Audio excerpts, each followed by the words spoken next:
E no vídeo de hoje eu quero falar sobre o Banco do Brasil, alguns pontos que o mercado não gostou do seu resultado, o que fez a ação não disparar, mesmo apresentando um lucro recorde semelhante ao Itaú. A ação até subiu um pouquinho, mas parando para observar, acompanhou o Ibovespa, então foi uma alta normal por causa da sinalização de corte de juros americana. O Ibovespa acabou subindo, engatando num pequeno ciclo de alta, e o Banco do Brasil acabou acompanhando o movimento.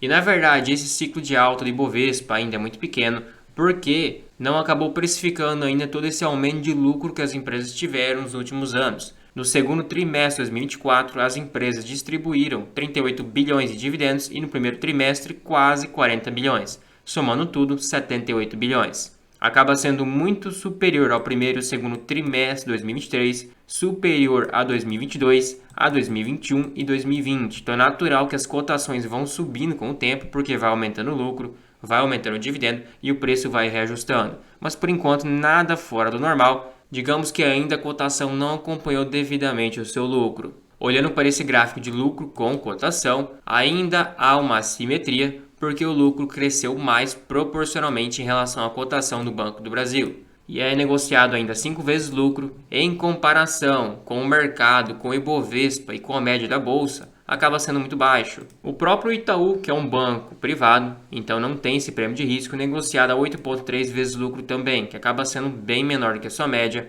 O Bradesco com 11,5, mas se fizermos a projeção com o seu lucro atualizado e projetivo para o ano exercício 2024, cai bastante.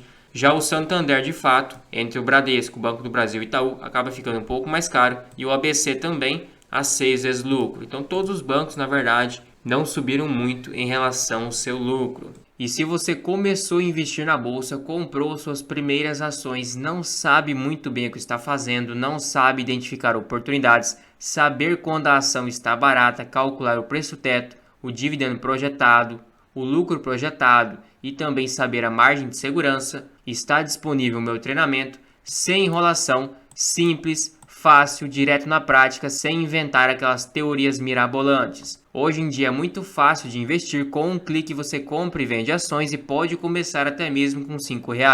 Mas aí tem um problema. Você precisa ter uma estratégia vencedora, saber escolher ações para realmente compensar assumir risco de renda variável e não ter retorno de renda fixa. Então já aproveita, garanta sua vaga, lembrando que esse treinamento tem acesso vitalício. Vou estar atualizando constantemente com novas aulas de acordo com a sugestão de vocês. Você também terá acesso a uma planilha de preço teto de diversas ações, identificando a margem de segurança, e o melhor, terá 7 dias de garantia para testar o treinamento, caso contrário terá o seu dinheiro de volta. Então já aproveita que o valor será reajustado conforme terá novas aulas adicionadas. É um valor bem acessível e você pode parcelar até mesmo em 12 vezes. E quais os pontos do resultado do Banco do Brasil que o mercado não gostou muito? Primeiramente, tivemos uma margem financeira bruta reduzindo um pouco, de 25,7 bilhões para 25,5. Então tivemos a pequena redução financeira do banco, mas nada muito relevante, o que acaba também indicando um sinal de desaceleração. O spread também acabou diminuindo um pouquinho, que é a diferença do custo de crédito captado para o crédito emprestado. Quanto maior, melhor, sinal que o banco pega um crédito mais barato e empresta mais caro. Também é um ponto negativo, mas nada muito relevante por enquanto. O que o mercado não gostou muito foi sua inadimplência também subindo de 2,9% no geral para 3 pontos. Então teve uma elevação na sua inadimplência, o maior patamar desde junho de 2023. Em contrapartida, sua carteira de crédito continuou crescendo. Para pessoas físicas, tivemos uma elevação de 4,7% para 4,8%. Sua carteira de crédito de pessoas jurídicas subiu de 3,19 para 3,38, então também acabou subindo mais proporcionalmente em relação a pessoas físicas. Também é o maior patamar desde junho de 2023. Agora, para a carteira de crédito do agronegócio, teve uma alta bem relevante, subindo para 1,32%, levando em conta que é o seu principal carro-chefe com 375 bilhões. Então isso de fato chamou a atenção do mercado. Outro ponto foi sua provisão para devedores duvidosos. No segundo trimestre foi provisionado 7,8 bilhões, está entre parênteses porque é negativo, é uma despesa. Somando com o primeiro trimestre, que foi 8,5, chegamos no acumulado 16,3 bilhões de reais provisionados para inadimplentes. o que era 13 bilhões no primeiro semestre de 2023, uma alta de 25%. Isso se deve porque foi provisionado 3 bilhões para risco de crédito, a inadimplência em si, conseguiram recuperar 3 bilhões, perderam 300 milhões por imparidade e devido aos descontos concedidos também perderam 900 milhões, totalizando 7,8 bilhões. Então, de fato, teve uma redução em relação ao primeiro trimestre, mas ainda veio bem alto. E o seu custo de crédito se manteve em 4%. Já em contrapartida, suas despesas administrativas continuaram subindo para 4,9%, o que já é mais ou menos o esperado. Então, o Banco do Brasil acabou revisando as suas projeções e espera uma provisão para devedores duvidosos entre 31 a 34 bilhões. Então, esse valor ele já considera que perdeu devido ao risco de crédito. O que estava estimado era entre 30 a 27 bilhões. Então, revisaram para cima, um ponto negativo. Então, basicamente, foi isso que acabou chamando a atenção do mercado. A provisão e a inadimplência aumentando, junto também com o spread um pouquinho menor. Em contrapartida, manteram a previsão de lucros, as despesas administrativas, as receitas com prestação de serviço, aumentaram a previsão da porcentagem de margem financeira bruta, também aumentaram a previsão de crescimento para negócios sustentáveis da sua carteira de crédito. O esperado era um crescimento de 5 a 9%, estimaram agora para 9 a 13%. Então, um bom crescimento. A sua carteira de crédito para negócios sustentáveis é bem grande, 358 bilhões. Então, com esse aumento no guidance, acaba beneficiando, na verdade, uma carteira de crédito maior, o que resulta num lucro também maior. Porém, com esse resultado do Banco do Brasil, sinalizando ainda um forte lucro, eu acabei atualizando meu preço teto e estipulei um lucro de 38,3 bilhões com 45% de payout já definido. Teríamos um dividendo de 3,01. Eu estipulei também 10% de dividendo aceitável, ou seja, meu preço teto seria R$ 30. E o dividendo de 3,01 dividindo por 28,22, teríamos um yield de 10,6%. Se fôssemos tirar por volta de 10% de impostos, porque tem alguns pagamentos que são juros sobre capital próprio, alguns dividendos, então fazendo a média chegando em 10%, teríamos 9,5% ou no mínimo 9% de forma líquida, um bom dividendo ainda.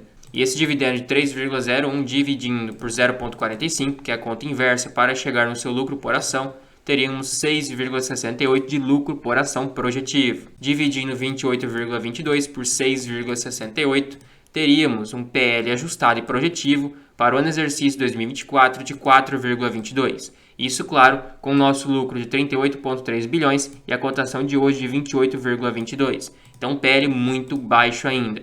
E, claro, se continuar essa tendência, o valor patrimonial também tende a cair, claro, no preço de hoje. Então, o PL acaba sendo até mesmo menor que 2023. Então, de fato, o banco ainda não está caro, ainda apresenta crescimento, mas, de fato, esse crescimento de 13% não vai se manter, já chegou a um topo muito alto. A tendência é que agora tenha uma estagnação ou um crescimento lento, porque, basicamente, essas empresas previdenciárias são feitas de ciclos. Tem um ciclo de crescimento em que o dividendo é mais fraco, como foi o caso de 2016 e 2020, alinhado também que a bolsa estava muito cara. O Banco do Brasil estava custando naquela época, em relação ao seu PL, 10 vezes lucro. Hoje está a menos de 5 vezes lucro, então 50% de desconto em relação à época que estava muito caro. Então, alinhado com um lucro mais fraco e a precificação mais alta, um dividendo bem fraco, aí 2021, quando começou a crescer o seu lucro novamente, chegou aos patamares recordes, estavam na precificação num PL muito baixo, o que culminou nesse alto dividendo. Mas, de fato, nos anos anteriores, 2020, o banco não pagou bons dividendos. Em dividendos pagos, foram bem fracos e em porcentagem também. Então hoje, por causa da minha gestão de risco e porque Bradesco já se tornou a principal posição da minha carteira, eu vou continuar aportando em Banco do Brasil até, claro, ultrapassar meu preço teto. Hoje ainda tem 6,7% de margem. O Bradesco, com 8% de yield estipulado, que acaba sendo bem acima da sua média, meu preço teto seria 13,69. Então acabou ultrapassando meu preço teto e eu já montei uma boa posição. Inclusive, já consegui uma valorização de quase 20% em tão pouco tempo. Ainda também estou com uma valorização em Banco do Brasil, mesmo com novos aportes, porque eu tinha um preço médio bem baixo, acabou elevando meu preço médio, mas ainda bem abaixo do preço atual, quase 10%. Mesma coisa para a Transmissão Paulista e BB Seguridade. Então, de fato, hoje meus aportes estão concentrados em Banco do Brasil. A minha meta é pelo menos chegar também em 1.000 ações, igual o Bradesco. Mas, de fato, temos muitos bancos baratos ainda. Temos o Itaú, que de certa forma está barato, Banco do Brasil, Bradesco, Santander é o que menos tem margem, e o Banco ABC também está atrativo. Temos também BR Partners, o BTG é um banco de crescimento, tem outra finalidade. Então a bolsa ainda não está cara, por mais que chegou no seu topo histórico, os lucros das empresas cresceram mais em relação à sua cotação. E se você começou a investir na bolsa, comprou suas primeiras ações, não sabe muito bem o que está fazendo, não sabe identificar oportunidades, saber quando a ação está barata, calcular o preço teto, o dividendo projetado, o lucro projetado e também saber a margem de segurança, está disponível o meu treinamento sem enrolação, simples, fácil, direto na prática, sem inventar aquelas teorias mirabolantes. Então já aproveita, garanta sua vaga, lembrando que esse treinamento tem acesso vitalício. Vou estar atualizando constantemente com novas aulas de acordo com a sugestão de vocês. Você também terá acesso a uma planilha de preço teto de diversas ações, identificando a margem de segurança. E o melhor, terá 7 dias de garantia para testar o treinamento, caso contrário terá o seu dinheiro de volta. Então já aproveita que o valor será reajustado conforme terá novas aulas adicionadas. É um valor bem acessível e você pode parcelar até mesmo em 12 vezes.